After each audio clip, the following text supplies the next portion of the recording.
मित्रों, महागणपति जी को प्रणाम, माँ पराजगदम्बा भवानी को प्रणाम। आइए आज चर्चा करते हैं हमारे जीवन में साक्षी भाव का क्या महत्व है। ये साक्षी क्या है, साक्षी भाव क्या है, इसके बारे में छोटी सी एक टिप्पणी मैं आपको बताना चाहता हूँ।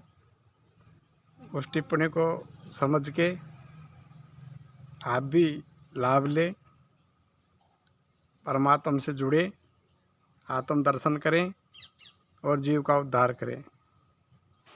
आत्मा के दो कार्य हैं, ज्ञान और दर्शन, जानना और देखना, करना कुछ नहीं। ब्रह्मा का हंस होता है, अतः साक्षी होता है। कार्य सारा माया का क्षेत्र है। भारतीय दर्शन योग यज्ञादि का लक्ष्य उन शक्तियों को प्राप्त करने का है जिनसे व्यक्ति अपने जीवन में साक्षी भाव को उपलब्ध हो सके। फिर आगे का मार्ग स्वतः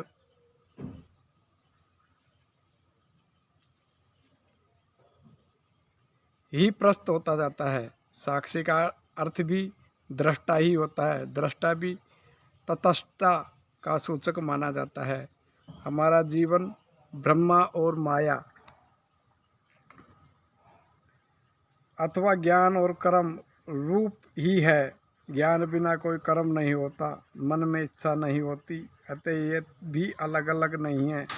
कसर ने तो ज्ञान ज्ञाता और ज्ञेय का अविनाव भाव सिद्ध किया है। ज्ञान तथा ज्ञान का विषय व्यक्त सापेक्ष होता है। विज्ञान में ज्ञान का आधार उपकरण होने से व्यक्त सापेक्ष नहीं होता। ऐसा ज्ञान हितकारी भी हो सकता है तथा अहितकारी भी हो सकता है, जबकि ज्ञाता से जुड़ा ज्ञान हितकारी ही होगा। यही तो अंतर है। पश्चिम और पूर्व में मन की चंचलता को ही तो दुखों का आधार माना गया है। सभी इंद्रियां मन के अधीन होती है। इंद्रिया के माध्यम से विषय आकार मन पर पड़ते जाते हैं।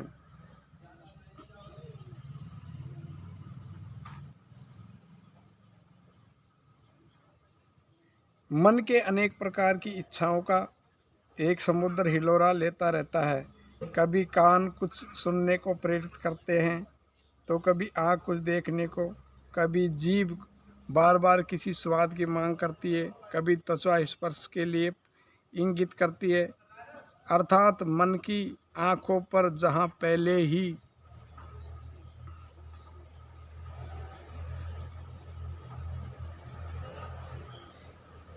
ही सत रज तम के पर्दे पड़े हैं, सतोगुण रजोगुण और तमोगुण के पर्दे पड़े हैं, वही इतनी इच्छाएं मन के कहाँ तटस्थता रहने देगी। विचार रुकने का नाम ही नहीं लेते। मन में टकराने वाला हर शब्द बार बार गूंजता रहता है। यह शब्द भी मन का निर्माण करने वाला तत्व ही है। तब मन कैसे तटस्थ होगा?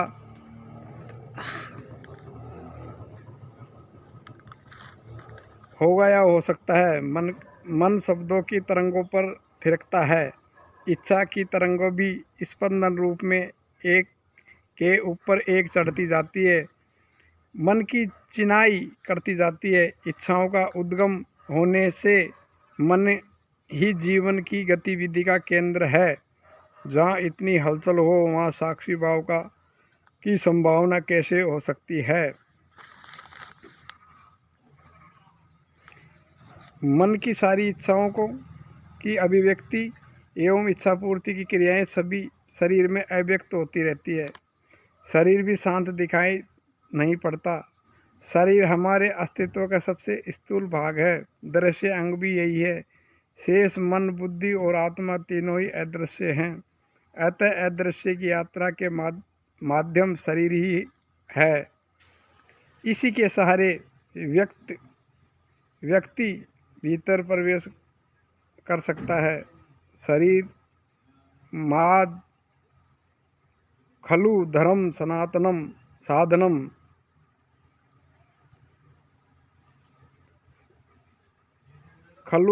माद खलु धर्म साधनम।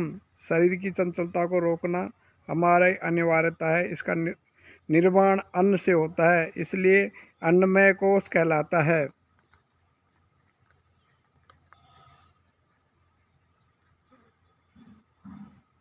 शरीर का निर्माण अन्न से होता है, अतः अन्न की शुद्धि शरीर शुद्धि के लिए अत्यंत महत्वपूर्ण है। शाकाहार अथवा मांसाहार का भेद शरीर रचना के आधार पर समझा जा सकता है। हमारा अन्न ही रस, रक्त, मांस, भेद, अस्थि और मज्जा का निर्माण करता हुआ शुक्र का निर्माण करता है। इसी शुक्र से हमारा निर्माण होता है। बीज रूप शुक्र जो पिता से प्राप्त होता है, उसमें मेरे अन्नमय कोश का इतिहास होता है। पितरों के अंश का प्रमाण रहता है। शुक्र से ही मन का निर्माण होता है, चूँकि अन्न के पैदा होने में जीवात्मा के विश्रांति काल में आश्रय देने में चंद्रिका की भूमिका है, अतः मन का निर्माण भी चंद्रिका से ही होता है। मन के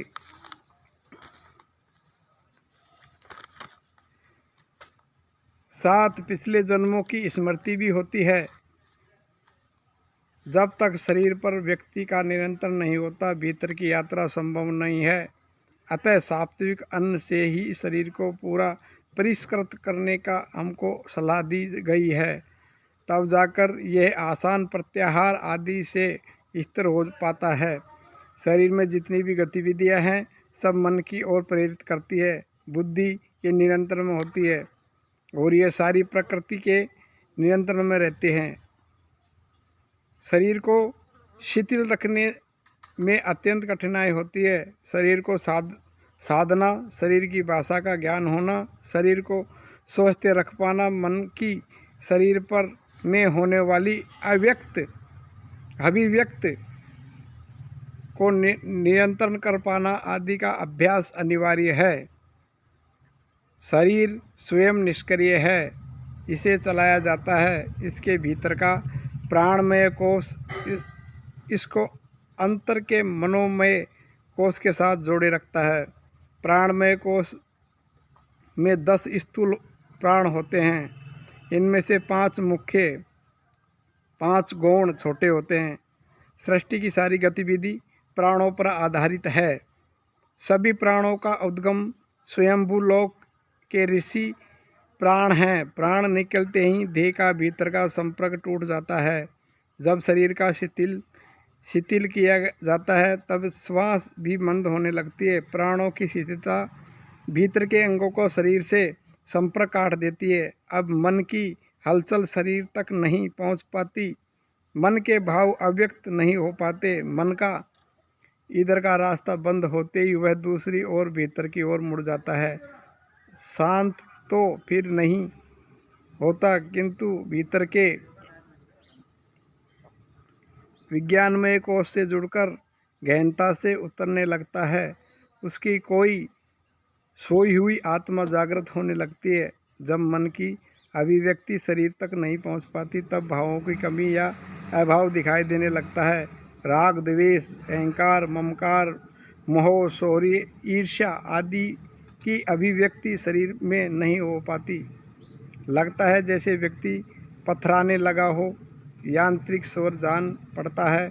जैसे जैसे विज्ञानमय कोश का ज्ञान मन के धरातल पर उपलब्ध होता है, उसके साथ केंद्रभूत आनंदमय कोश का रस भी प्रभावित होने लगता है। साक्षी भाव अब रसपूर्ण होने लगता है। रस को ब्रह्मा का पर्याय कहा है। ब्रह्मा स्वयं ही निष्क्रिय है, साक्षी है। व्यक्ति भी साक्षी भाव को ग्रहण कर लेता है। साक्षी भाव से जीवन चलचित्र बन जाता है। व्यक्ति के चारों ओर एक सिनेमा का पर्दा बन जाता है। हर एक व्यक्ति या वस्तु पर्दे पर रहती है। व्यक्ति इसके मिथ्या भाव को जानता है।